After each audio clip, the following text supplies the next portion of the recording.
Salut Conan. Tu sais qui je suis? Non. Je suis toi.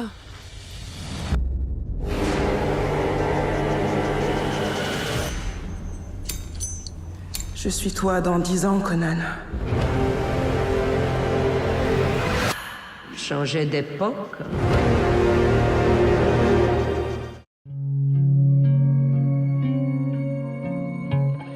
Il y a une guerrière comme ça qui est mue par un esprit de vengeance dans un univers très, très imaginaire. Son avenir va venir tuer la précédente. C'est une succession, si vous voulez, de décennies où elle va changer, elle va perdre sa jeunesse et elle va comme se métamorphoser. Et pourquoi vous l'aimerez? Parce que c'est un univers qui est très poétique, très fou et qui est trop rare.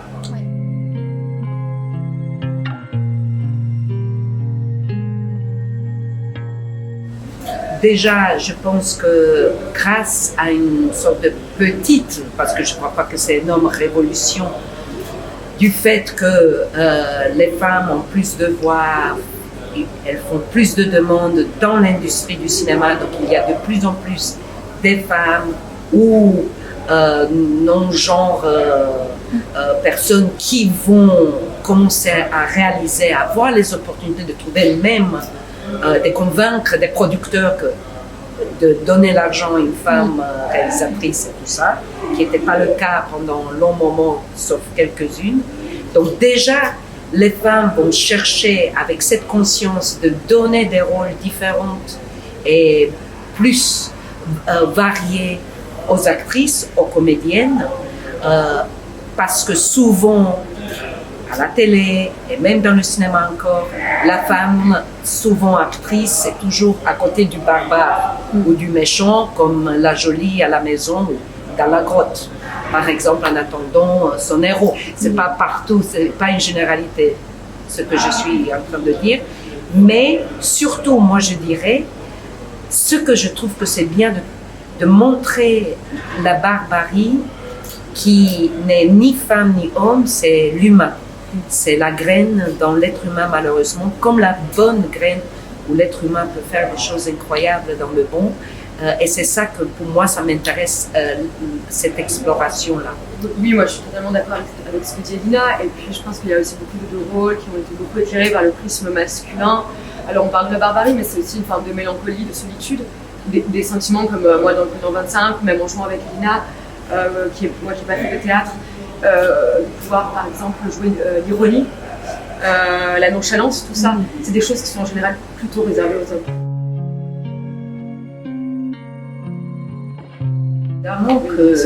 Évidemment que oui, personnellement, j'aimerais que le cinéma ose de plus en plus d'aller dans un imaginaire autre que quelque chose de très factuel, des histoires très factuelles qu'on a déjà vu beaucoup.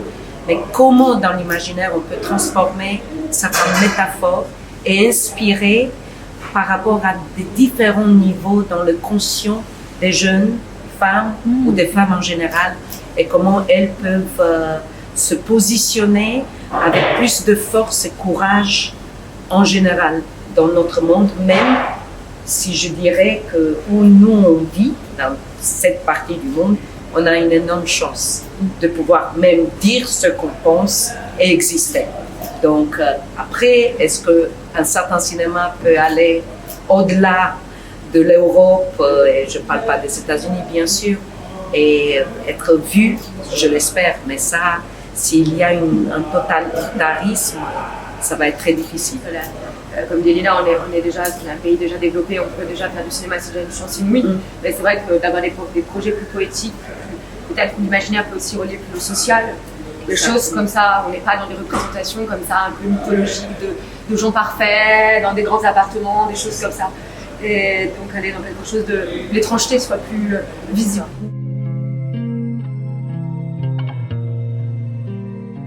Alors c'est vrai que dans le personnage de Conan 25, avec Bertrand Mandico, on en avait discuté.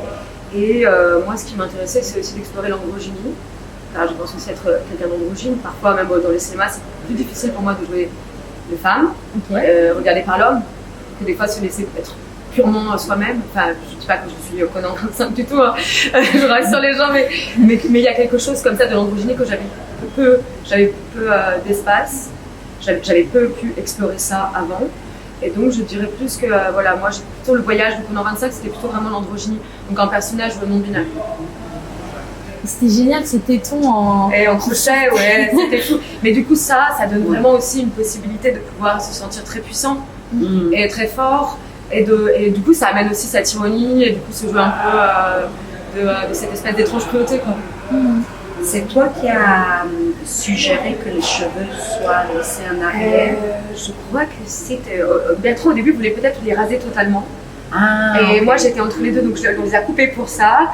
Et on a trouvé ça... Alors, Parce que ça aussi, ça C'est donne Bertrand. ça dans l'autre Tout à fait. androgyne. Absolument. Et pour moi, voilà, c'est dans son imaginaire. En fait, si je ne me trompe pas, il parle d'une histoire celtique à la base avec le personnage de Conan écrit comme Conan, et qui était, je crois, un personnage de barbare ou quelque chose comme ça, et qui était accompagné par un chien. Mais ça, il a su après avoir écrit. Imaginez, il a su que ça existait, je crois, c'est, si je ne me trompe pas, dans la mythologie celte. Donc, une fois que lui, il décide que je vais être un chien, on fait le masque. Le costume, c'est hommage à Fassbinder, dont le nom Rainer aussi. Donc, le blouson en cuir, une petite veste. C'était un look de toute façon masculin. Et avec le masque, ben voilà, j'ai pas besoin de grand-chose.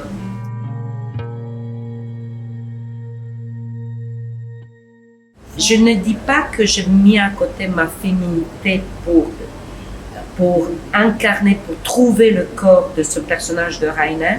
C'est plutôt, j'ai trouvé en moi ce côté masculin que j'ai toujours ressenti en moi et que j'aime jouer avec si l'opportunité arrive. Par exemple, dans Les Garçons Sauvages, si je me souviens bien, je suis Séverine, mais j'étais Séverin. Après, parce que moi aussi j'ai pris les plantes et tout ça, je suis devenue Séverine. Donc c'était comme un sort de mélange. Et là, à nouveau, c'est comme quelque chose juste à moi, ma graine à moi de ça. Donc, bien sûr, les bottes, les pantalons, la manière dont je porte le corps. Je voulais trouver ce corps de ce chien, bien sûr. Mais c'était assez simple, assez facile. Une fois que j'avais les chaussures et la tête, ça veut dire la tête de chien, et voilà, je le trouvais, tant mieux si c'est crédible pour un chien homme, avec des seins quand même, avec des seins. À un moment donné, moi aussi je suis barbare, je dis, et je montre.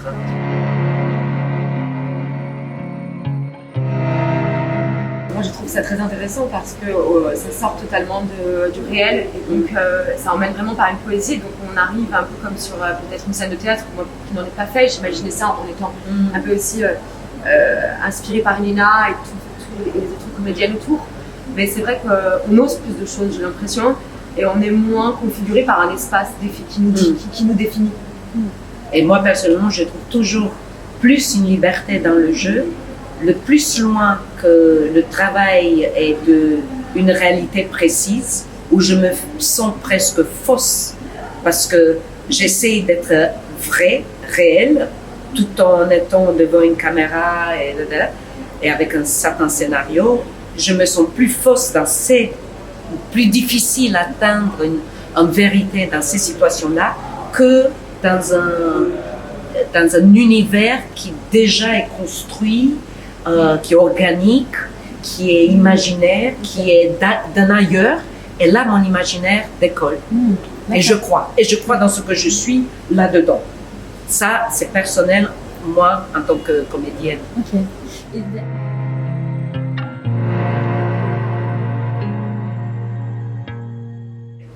Bertrand Mandico, il est pour moi un des seuls dans le paysage français. Après, il y a certains, mais un vrai créateur-auteur. C'est-à-dire qu'il commence avec des dessins, des collages, il dessine tout le temps. Peut-être ces dessins-là vont se transformer après des années dans un film. c'est comme une sorte de création en continu. Donc, que les dessins nourrissent son imaginaire, ses rêves aussi, qui sont dans les dessins, après dans les costumes, dans les films. Il y a une accumulation comme ça où personnage ou décor, pour moi, c'est de la même création, je sais pas, c'est de la même terre qu'il modèle. Et moi, je sens, ça c'est en tant que comédienne, je suis une bonne morceau de terre et ça dépend dans quelle main je vais arriver. Ok. Si c'est des mains artistiques et créatives et habitées d'un univers propre à ces mains-là, ben moi, la morceau de terre, je vais prendre des formes étonnantes même pour moi. Si c'est des mains un peu plus basiques, ben moi aussi je vais être plus basique. Pour lui, les actrices et acteurs, parfois, et là j'ai aussi travaillé avec des acteurs, sont à la fin les plus essentiels à raconter l'histoire qu'il a dessinée, qu'il a mis sur papier. Donc je crois qu'à la fin, pour la question, tout ce qui nous entoure, costumes, décors, toutes ces créations qui viennent à la base de lui, de son imaginaire, sont au service de nous. Tout à fait. Parce que c'est, en fait, pour lui, c'est le jeu qui va être le plus important. Et la relation entre lui et nous tous, et comment on échange, et comment une sublimination de chacune ou chacun, pour moi. Et c'est ça que je vois, même si l'esthétique, parfois, prend le dessus, où les gens vont dire, ah, il parle de toutes les choses esthétiques, c'est un vrai aussi directeur d'acteur, moi je dirais. Il nous guide vraiment. Bon, du coup, il y a quelque chose où déjà j'ai l'impression qu'il écoute un peu l'âme de chacun et qu'il sait jamais, et ça c'est Lina aussi qui le disait, c'est jamais binaire, quoi. C'est jamais manichéen, les personnages c'est pas méchant, bon, tout ça. Et donc on s'écoute, on peut jouer avec ça. Et je crois que c'est vraiment quelqu'un qui est clair, alors même si l'univers est déjà extrêmement proposé, il est là, mais en même temps, il nous guide et nous on peut aussi se découvrir. Bertrand peut guider pendant la scène et moi j'aime beaucoup ça parce que du coup on va nous parler mais du coup ça ne me casse pas, enfin je crois toi non plus. Et du coup c'est vraiment comment ensemble, comme tu disais, sculpter quelque chose au même moment, quoi. Au même moment, il est derrière la caméra, donc on a cette relation là presque de jouer aussi avec lui et d'être regardé vraiment par la caméra mais par lui et pas qu'il regarde dans un moniteur ailleurs comme la plupart des gens le font maintenant. De toute façon ils regardent leur petite télé. Donc on a cette présence-là et je voulais aussi ajouter pourquoi il nous parle pendant, parce que le son est jamais direct. On fait toujours le son après. Donc il y a cette liberté de guide à travers le jeu, à travers les scènes. Et moi j'adore aussi parce que c'est comme un genre de transe. La seule expérience que j'ai pu avoir similaire de cette manière d'être dirigée et de communication pendant qu'on joue et atmosphère, c'est un film que j'ai fait en 97, Sombre, de Philippe Grandrieux, où il travaillait d'une manière similaire et en plus, lui aussi, il était derrière la caméra et il cadrait. Enfin, je trouve que dans le dialogue de Mandico, surtout quand il les écrit, je trouve que moi ce qui m'a beaucoup touchée, c'est que je trouve ça très poétique et il y a beaucoup de solitude dans ces phrases. C'est-à-dire qu'on répond des choses, mais des choses aussi qui peuvent être très abstraites. Donc il y a une direction et en même temps, il laisse aussi une liberté de pouvoir épouser ça avec une forme de poésie. Et ça, je trouve ça assez beau, plutôt, qui se rapproche plutôt du coup, c'est assez littéraire aussi. Je trouve que c'est bien quand on définit l'espace ensemble, il peut nous, comme du vent en fait. C'est plutôt nous souffler quelque chose, mais qu'à l'intérieur de ce vent, c'est comme une danse. Et que si on est bien avec ça, on peut aller seul. Et en même temps, c'est très très précis. Oui. Et en même temps, on a ces dialogues qui sont totalement étranges et qu'on peut habiter. Exactement. Non, moi j'ai besoin souvent de plus de précision dans la direction. Ça veut dire que je sais faire jusqu'à un certain point, mais souvent je sens que je ne suis pas assez dirigée ou guidée vers quelque chose ailleurs en moi à atteindre. Et d'atteindre des moments où je me dis, ah ouais, même moi je suis surprise quelque part. En ce qui me concerne, comme j'ai travaillé pas mal de fois maintenant avec lui, il me laisse un peu comme tout va bien. Et parfois je me dis, bah non, tout va pas bien, moi je veux plus, je veux que tu aies plus. Mais comme il est attentif à tellement de choses, hein, je me dis, et ça dépend du temps qu'on a, de la pression du temps, combien de choses. Là, c'était quand même un tournage de 5 semaines, ce qu'on a fait, qui n'est rien. C'est-à-dire, souvent, un film comme ça fait au moins 7, 8 semaines par rapport à tous les décors et toute la matière qui était produite par tout le monde.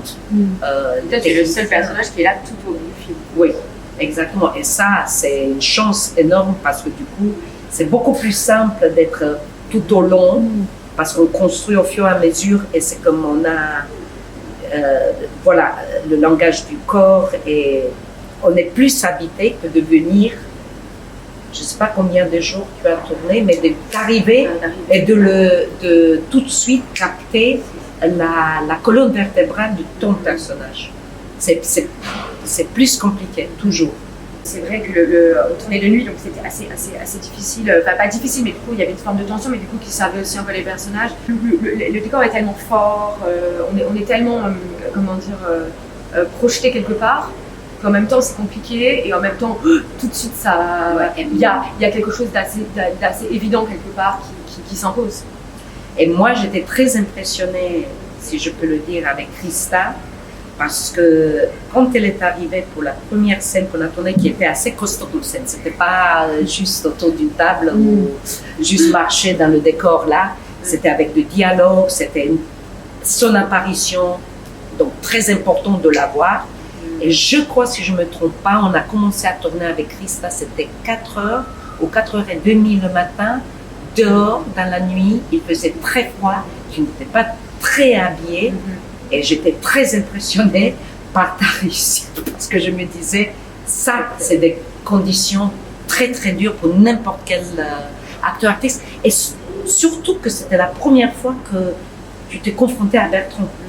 Bon, moi j'étais là, mais je veux dire comme expérience. Après, quand tu commences à découvrir le langage avec chaque réalisateur ou réalisatrice, c'est plus simple et si tu as la confiance. Mais la première fois, c'est comme oh my god, 4h30 le matin, après que tu es attendu, je ne sais pas combien des heures avant.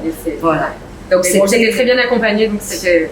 Moi, j'ai donné tout. Je devais garder mon chien, moi. Tu vas être un peu comme ça, mais à l'intérieur, c'était comme oh oui, c'est bien, je veux être gentil avec toi. Mais je ne pouvais pas être trop gentil non plus parce que du coup, voilà. Mais non, ça, j'étais impressionnée.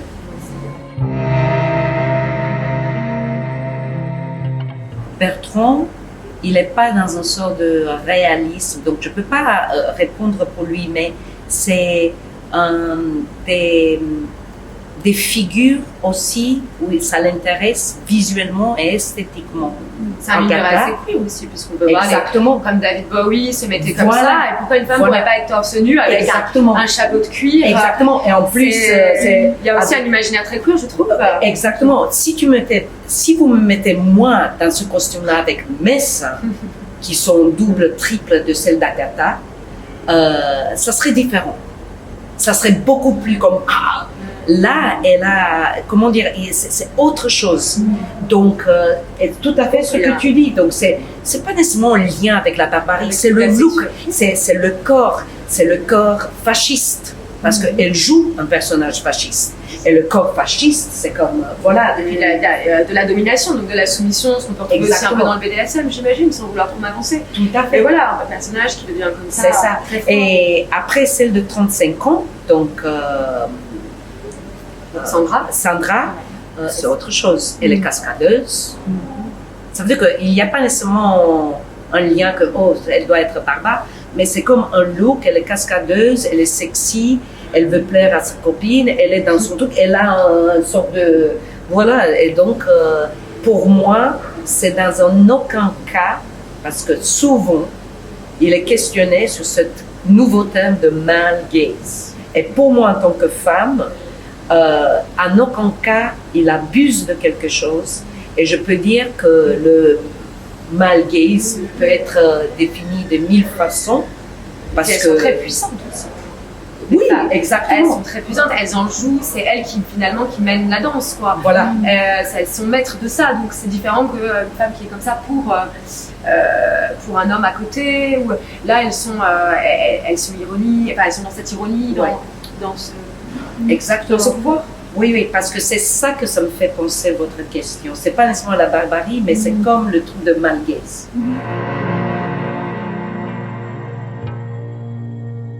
Cette personne, ce créateur, me donne des opportunités inouïes d'explorer en tant que comédienne.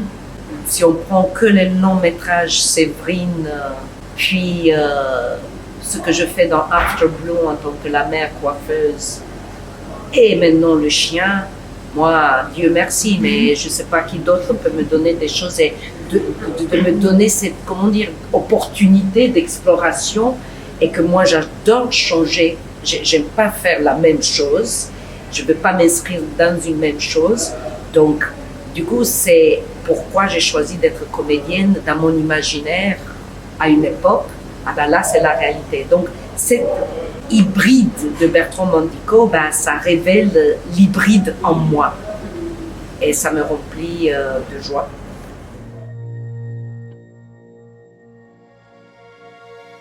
Moi, j'aime beaucoup le travail d'une vidéaste qui s'appelle Anna Mendieta, heureusement, qui a été victime d'un féminicide. Et l'homme n'a jamais été condamné. Exactement, parce qu'il ne savait pas si c'est elle qui s'est jetée Ouais, ou c'est lui. ça. Récemment, poète Dora Vasquez, dont j'ai l'opportunité d'entendre sa poésie dans une pièce de théâtre que je fais en ce moment, que je joue, et donc sa poésie est présente. Mais sinon, si je pensais comme ça à des actrices, je crois qu'il y a deux figures plusieurs. Mais si c'est Anna Magnani, Giulietta Massina, c'est la femme de Fellini. Et bien sûr, la femme, peut-être je ne devrais pas dire la femme d'eux, mais bon, ils étaient mariés, de Cassavetes, Gina Rowlands. Voilà, ça, si je le regarde, je me sens une fourmi à côté et elle m'aide. Une fourmi volante. Une fourmi volante. Oui, une fourmi volante, voilà, vous savez tout sur moi. Je suis une fourmi volante. Bon, bah, merci infiniment pour votre générosité, c'était super intéressant. Oh, Merci à vous pour votre